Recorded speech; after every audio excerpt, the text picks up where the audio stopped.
जे मजबूत रिश्ता के तोड़ देवे ओकरा के गद्दारी कहल जाला। जे बिना स्वार्थ के प्यार देवे ओकरा के मतारी कहल जाला। जे मजबूत रिश्ता के तोड़ देवे ओकरा के गद्दारी कहल जाला। जे बिना स्वार्थ के प्यार देवे ओकरा के मतारी कहल जाला। आ बात फिल्म के होखे चाहे गाना के, जे भोजपुरी में इतिहास रचले बा ओकरे के भैया खेसारी कहल जाला। एक बात है भैया, बात बहुत सारा घमंड के प्यार के लोग अपने आप के तहम कहा कि चांद के हम आधा देखले बानी, तारा के हम टूटल देखले बानी। चांद के हम आधा देखले बानी, तारा के हम टूटल देखले बानी।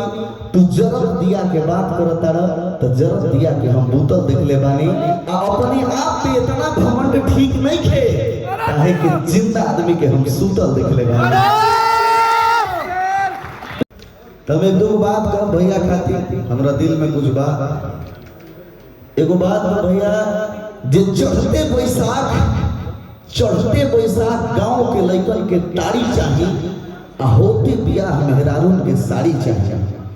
चढ़ते बैसाख गांव के लइकन के ताड़ी चाहिए आ होते बियाह मेहरारून के साड़ी चाहिए।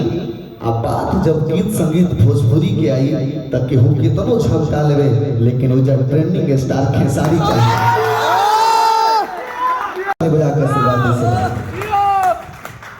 आज हमरा जीवन के ऐसा दिन बा, आज हम ओझा खड़ा बनी, हमरा खुशी के कोनो था नहीं के।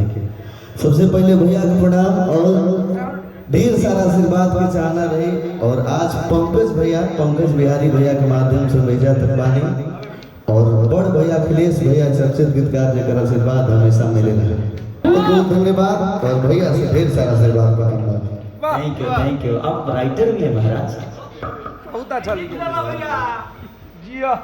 बहुत बहुत धन्यवाद बाबा।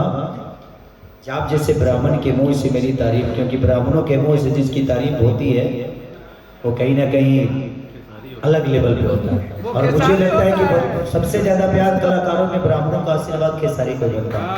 इस और बहुत बहुत धन्यवाद भैया के और मुंह से हमरा का इतना चीज भैया। थैंक यू बाबा, प्रणाम बाबा। एक जोरदार ताली बजाइए, बहुत प्यारे इंसान।